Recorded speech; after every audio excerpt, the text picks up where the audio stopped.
Today, the Federal Open Market Committee decided to lower our policy interest rate by a quarter percentage point. The Fed rate decision is here. Let's talk to Nancy Tengler of Laffer Tengler Investments. Nancy, we got the 25 basis point rate cut as expected from the Fed. What did you make of the Fed's statement that it put out?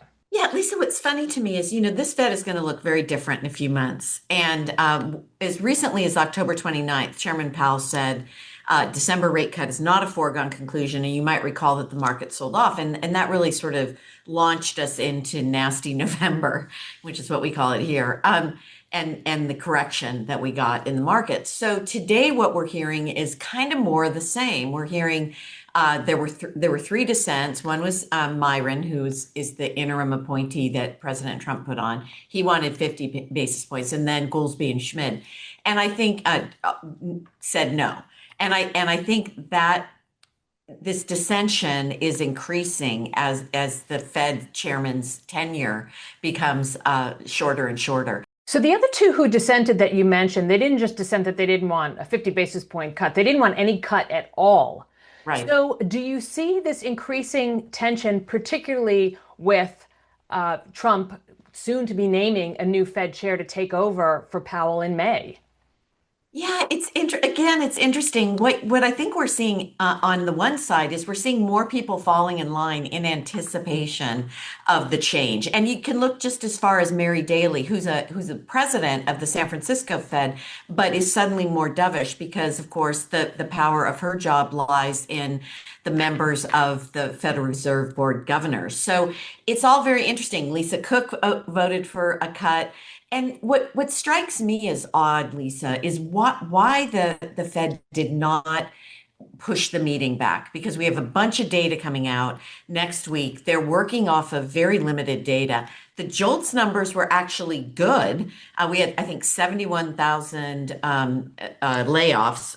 No, yeah, to 71,000 in November. Sorry, I had to look down at my notes. But and ADP was negative 32, so 32,000. So the job market is not falling apart.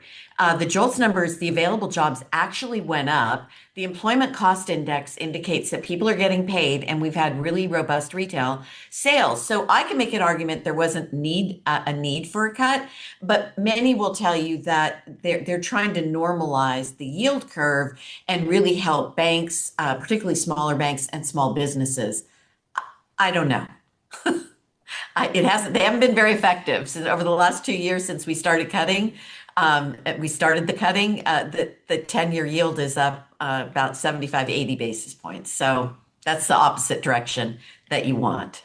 The projections are for one 25 basis point rate cut in 2026, just one, and one in 2027. What do you think about that? I don't think it's meaningful. The dot plot has been pretty wrong consistently for a very long time. In 2021, right before the Fed started, 2022, sorry, right before the Fed started cutting, the dot plot showed hiking, golly. The dot plot showed that they didn't expect any hikes for a year or two. So I think they're looking at backward data. And that's one of the problems. And then very high frequency data in the jobs information that has also been revised very significantly over time. So I think what you have to do is what we do, listen to the companies, hear what they're saying about what's going on in the economy. We're pretty optimistic about the economy, interest rate cuts or not, because productivity is improving, and it's improving pretty significantly.